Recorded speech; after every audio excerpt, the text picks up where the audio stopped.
Influencer page outreach. Influencer page outreach really boils down to creating allies. In your niche, you are sure to have competitors. However, some of these competitors are open to cooperating with you. Many will not give you the time of day, but there are few who would see the strategic advantage of partnering up instead of competing. There are also other people on Facebook who have pages and who are not competitors with you. They may even have a lot of fans.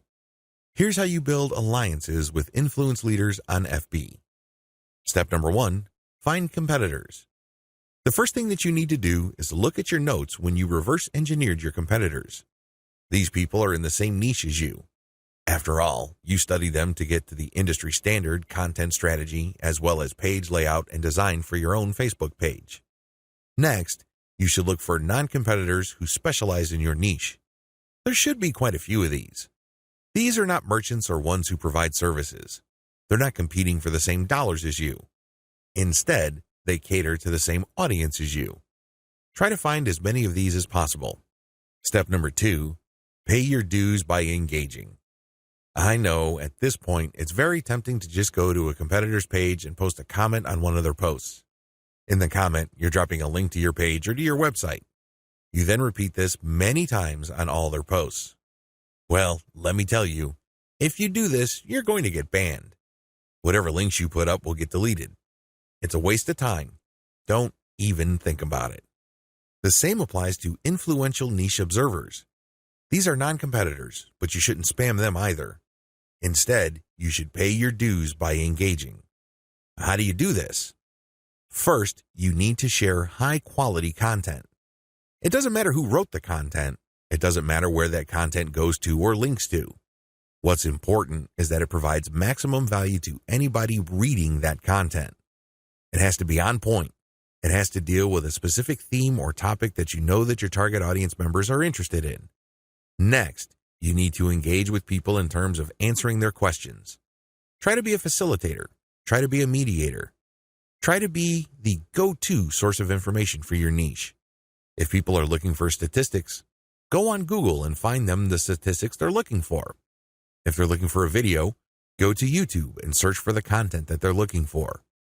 The more you do this, the more people will pay attention to you because, let's face it, in any kind of online group communication platform, only a very few people actually produce high-quality content. You can count them on one hand most of the time.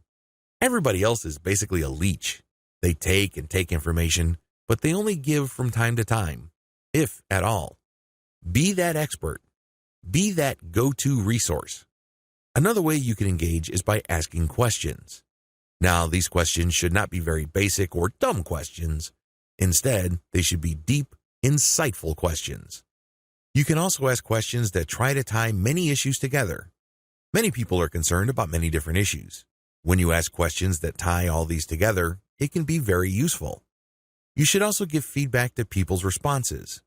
You have to do this in a respectful way. You cannot come off as a hater or somebody who's just plain negative. There is such a thing as constructive feedback. Remember, the name of the game here is to add value to the places that you're on. This means sharing information and enhancing information through proper questions and feedback. Step number 3, become credible, then reach out. At a certain point, people will start asking for you by name. People will try to reach out to you via Messenger. That's when you know that you have become an asset to these groups. That's when you know that you are on people's radars. You're not just this random person showing up every once in a while dropping a link. Instead, you're that person that helps keep these groups together. This is when you reach out. This is when you try to engage with the group admin. Usually, the best way to do this is when they engage with you. Maybe they mention your name, or they send you a message on Messenger. Whatever the case may be, try to wait for them, or reach a high enough level of engagement and acknowledgement from other community members before you reach out. What are you going to be reaching out for? Well, there are many different opportunities on the table.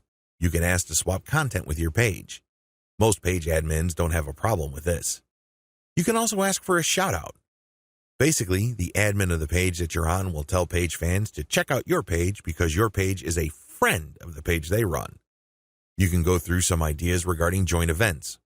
Now, please keep in mind that this is not like a real event where people have to physically go somewhere, or you have to rent out some hall, rent out security, or get food.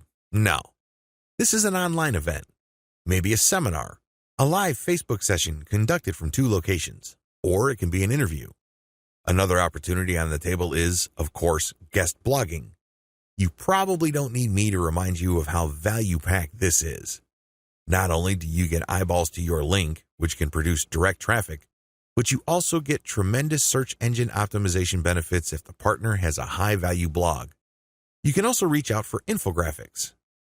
This means you create an infographic and you get the admin to post the infographic on their blog with a link back to you. Again, this boosts your SEO chances. Finally, you can collaborate on content. This is custom content intended for both your audiences. Regardless of how you cut it, influencer page outreach is a very powerful way to market on Facebook for absolutely free. Seriously, your only investment is your time. And what makes it so awesome is the fact that you are leveraging the hard-won credibility and authority of your partner. They've been there before. They put in the work and the time to develop a rapport and a solid brand with the people that follow them. When they give you a shout-out or they feature your content, or they co-host an event with you, they lend you some of their fame, which makes you credible. You're no longer some random stranger who came out of nowhere. Instead, people get this idea in their minds that if somebody they respect and admire recommends a new person, then I'll give that new person a shot. Maybe that new person is worthy of my admiration and respect. Building alliances with influential niche players is definitely worth doing. But please keep in mind that it does take time.